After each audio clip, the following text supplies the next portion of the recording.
Using Commonwealth Bank Tap and Pay can make everyday purchases much faster, but many users get confused during the first setup or payment attempt.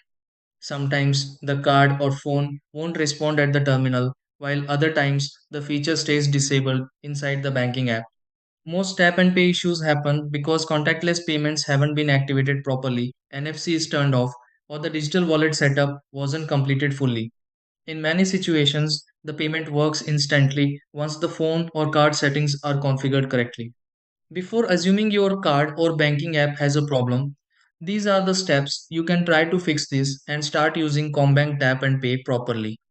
1. Open the CommBank app and sign into your banking account securely. 2. Add your eligible CommBank card to the phone wallet or Tap and Pay section.